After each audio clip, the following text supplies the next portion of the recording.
Are daughters and sons allowed to wear shorts that reveal their knees in front of their parents?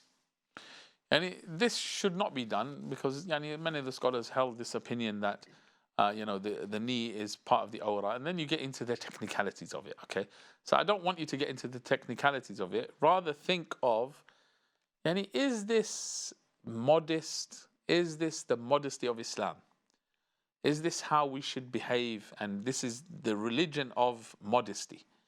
And every religion has a particular character that is profound in it. And that character in Islam is the character of modesty, al-haya.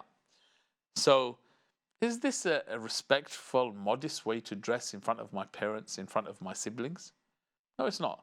But on occasion, if the part of the knee became uncovered, okay, not too much of a big deal, but is that a norm? No, that's not from modesty, is it?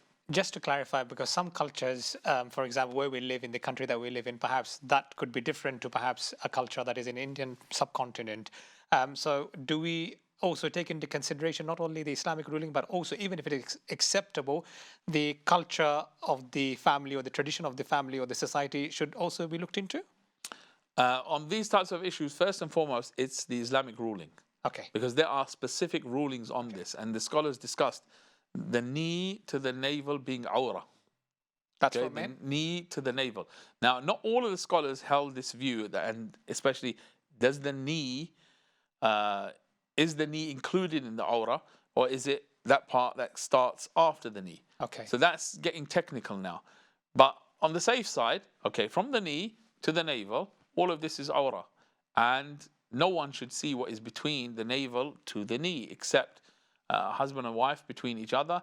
Other than that, the mother when she's dealing with the children, when they're young, etc. All of those types of things, or medical reasons, which are exceptions. The norm is no one sees what's between the knee and the navel. Okay, that's the safe side. So this, because there's Islamic guidelines and Allah has regulated this thing, it supersedes whatever our cultures have about this issue.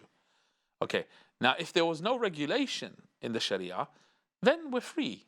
Okay, then we go with our cultural norms. But in this issue, it's not a cultural norm. Rather, the regulations of the Sharia would take precedence, and be on the safe side. Be on the safe side.